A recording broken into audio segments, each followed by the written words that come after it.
Here is my guide for the 7th Super License test on Gran Turismo 7, and this would be the Super Formula at Laguna Seca. For the first turn, we want to be looking out for whiteboards on the right side. We want to be braking alongside the third one that we see, and it's marked as the number 2 board right there. Braking right alongside that, hard on the brakes into the first turn. And for the first turn, we want to have a fairly early apex right here, coming close to the turn, avoiding the sausage curb and the dirt there, letting the car move sort of towards the middle of the track as the front of the car picks up grip again. And as it starts to bite and pull back to the inside, we want to have a second apex right there. And as we get closer to the apex, we can begin picking up the throttle, and we only get to 100% throttle once the car has straightened up, using all the track to exit curb. And then back to the left, we want to position our car all the way to the left side, which opens up our entry line for this turn, braking somewhere between the number 2 and the number 1 boards here, just a little bit of braking, a little bit of coasting.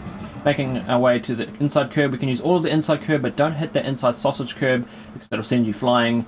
Then carrying our speed through, accelerating at the apex and taking our car all the way to the exit curb. And then for the next turn, we don't actually have to brake, we just need to turn alongside that number one board, and we should be able to take the corner flat. And again, avoid the sausage curb because it will send you flying. And then as we get onto the straight, we can use some nitro just for a little bit of boost down to the next turn. And here we want to be braking alongside the second marker board right there, braking right alongside it, bit of braking and then coasting, making our way right to that inside curb. But again, there's a common theme, avoid that inside sausage curb. Accelerating just after the apex, using all of the track, making our way right up to the exit curb, carrying all our speed through. Now this is the hardest corner on the track, it's very easy to lose it here. So there's a number 1 and a number 2 board here. It's quite hard to see the corner. We want to be turning somewhere in between, and we can take it flat, but you have to get the line perfect. We want to be narrowly avoiding that sausage curb, because if you hit that sausage curb with your tire, you go flying. But there is another way you can take it, which I'll show you in a second. So here I've avoided the sausage curb, but we'll take another look. This is a failed attempt. This is what happens when your wheel hits the sausage curb. It bounces you up and you go flying off the track. But we'll look at another attempt. This is when you cut right over the sausage curb, but none of your wheels actually hit the curb. It's just the middle of the chassis coasting over the sausage curb. You can actually get away with that, but the smoothest way to do it is to do it how I did it the first time. Now here we want to be braking just before this curb starts, and we want to be braking in a straight line. We don't want to be turning and ruining the car's balance. For the corkscrew, we can cut over this green part of the curb here, and I probably could have carried a little bit more speed into the turn, but cut over the green part of the curb, come off the brakes as we get to the apex or close to it.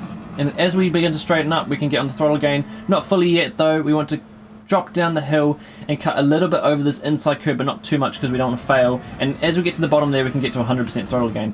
Another corner here where we can take flat. We don't need to lift off the throttle here, just keep your car right on the right side, and as we get to the start of that curb, turn in and hold a steady steering angle right throughout the corner. Don't hit the inside curb. And then back to the left side of the track here. Don't hold your car in the middle. You want to give yourself as much entry line here as possible, as much track as possible to turn in. Brake just after the number 2 board, coasting into the turn here. Again, avoiding the inside sausage curb.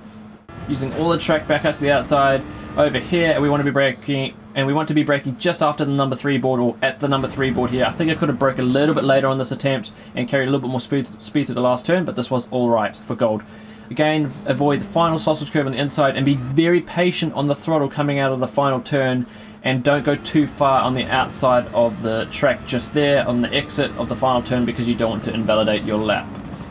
And this was a 1 minute 3.8, which is quite well into the golds.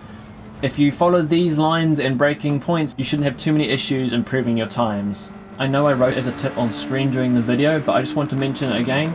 On the corner that I'm showing on screen right now, make sure that you're not turning too much, because if you turn a lot while you're going through this corner, you're likely going to oversteer on exit and spin out. So you need to make sure your steering inputs are as minimal as possible, enough for you to make the corner flat out, but not too much that you're causing too much oversteer with the car.